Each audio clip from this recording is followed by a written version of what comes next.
13 अप्रैल 1973 को मुंबई के समंदर के किनारे 59 साल के एक शख्स को दिल का दौरा पड़ा और वहीं गिर गए। समंदर के नजदीक कुछ मछुआरों ने उन्हें उठाया और नजदीक के अस्पताल में भर्ती करवाया। देखते देखते कुछ ही पलों में अस्पताल के इलाकों में हजारों लोगों की भीड़ जमा हुई। चौंकाने वाली बात यह थी कि उनमें से ज्यादातर लोग मजदूर थे और सब उस शख्सियत के लिए दुआ कर रहे थे। उस इंसान को पता चल गया कि यही मेरा आखिरी समय है। तुरंत ही उन्होंने डॉक्टर को कुछ लिखने को कहा। मेरे देशवासियों को मेरा प्रणाम। मैंने एक सुखी जीवन जिया है। मेरी मृत्यु के बाद धार्मिक रीति रिवाज के बजाय मेरे शैया पर लाल पटाखा और लेनिन की पुस्तकें रख देना। एक क्रांतिकारी लेखक तथा फिलोसोफर जो एक महान एक्टर भी था, जिसे मजदूर वर्ग के लोगों से सबसे ज्यादा प्यार मिला। एक दो नहीं बल्कि कई सारी कविताएं तथा ग्रंथों का जिसने निर्माण किया।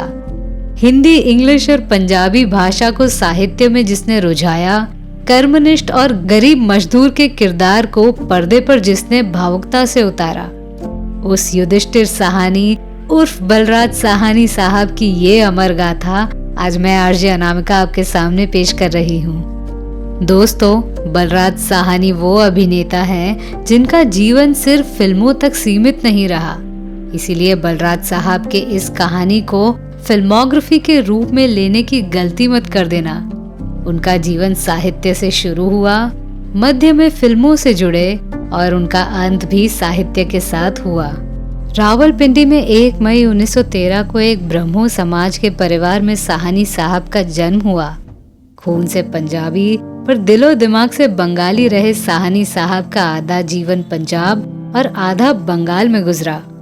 वे एक सदी के महान लेखक थे और उनके छोटे भाई भीष्म साहनी भी एक महान साहित्यकार थे।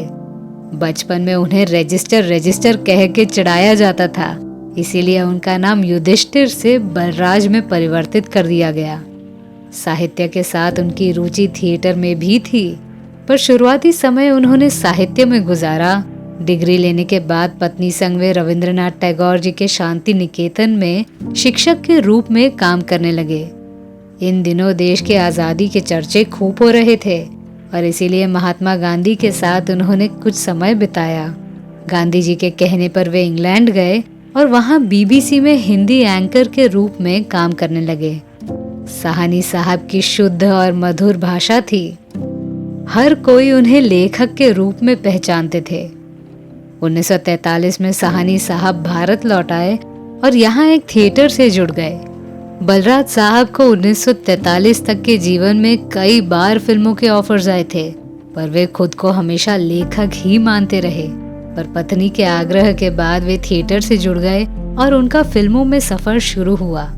1946 में धरती के लाल और इंसाफ से उन्होंने अभिनय की शुरुआत की।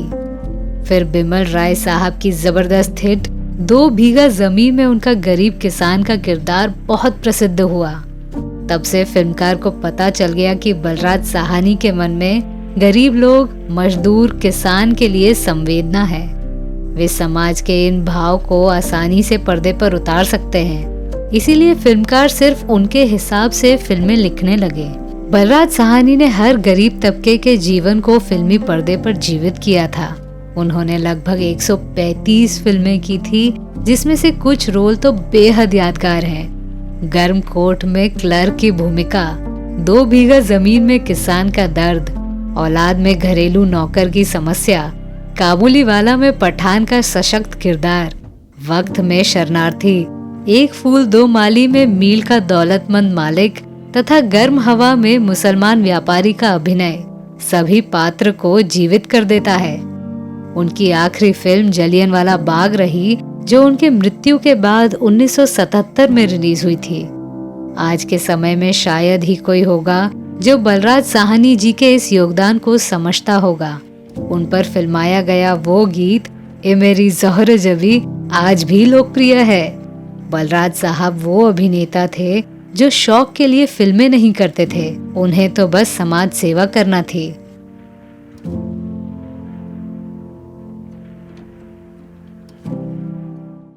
तो मैं थी आपकी आरजे अनामिका। मेरी सुनाई हुई कहानी आपको कैसी लगी, ये हमें कमेंट सेक्शन में ज़रूर बताइएगा और हमारे channel biography and real life stories को सब्सक्राइब करना न भूलें।